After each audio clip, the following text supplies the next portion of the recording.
gotta make a video. You gotta share some of the information that you got stuck in your head.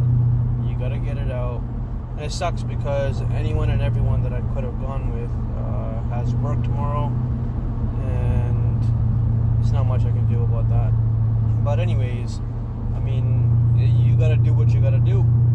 And when it comes to situations like that, a really good example would be, this week for me itself, I have taken 5 trades all week.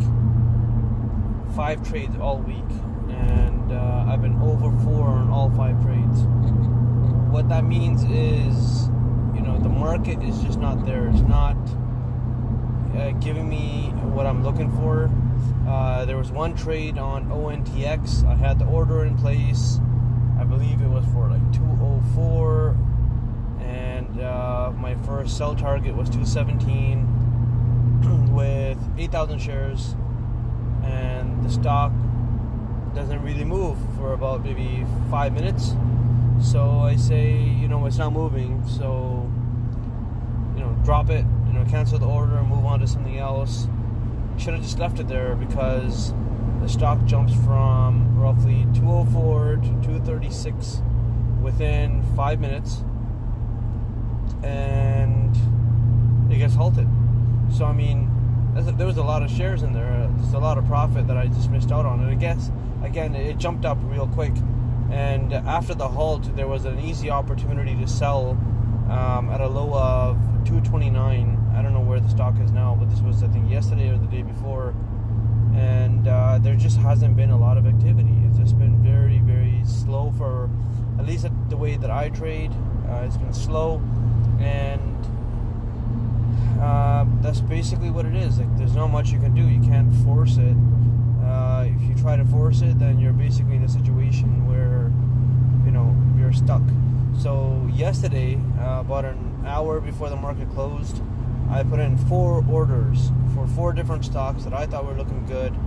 With a little bit of a push, they could have made a nice move, and none of them got filled, because I'm always looking to get in at a higher price, because a higher price is usually the breakout price. So what I'm looking for is not to get in right away. So that's one big mistake that a lot of new traders make, is that they think they have to buy the stock right there and right then, not waiting for any sort of confirmation, not waiting for any sort of consolidation, not waiting for any sort of just a better sign of what to do, and just jumping in. And that's one of the biggest mistakes that I made when I was just learning how to trade. And I did that for about a year, man. Like, it was tough.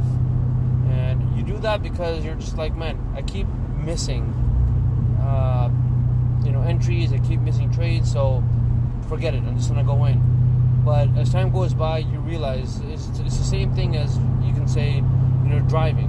When you first start driving, you think you gotta go about 20 kilometers, 30 kilometers over the speed limit to get from point A to point B. But you get older and you realize, man, I was speeding the whole way here, and I could have gotten a ticket, I could have gotten into an accident, I could have hurt myself, hurt someone else. I didn't need to do all of that, because the only difference was about 10 minutes, 15 minutes. So these things, they're huge. And if you can just learn, if you can practice that right now, if you're paper trading or you're just beginning right now, if you can just calm down and just wait and just take it easy, you'll realize that it's not that big of a difference. Like, you'll get in maybe 5 cents sooner, or maybe 1% or 2% sooner, but the chances of that stock moving in the direction and up to the limit that you want it to go to, the chances are much, much lower if you just get in without waiting for any confirmation and sort of consolidation. Now, I mean, a lot of people, they're trading on like the 1 minute chart, 50-second chart, 30-second chart, 10-second chart. It's good if you're going to get in and get out within a few seconds. Sometimes you don't, so you're putting yourself in a position where you're vulnerable and someone else controls your fate.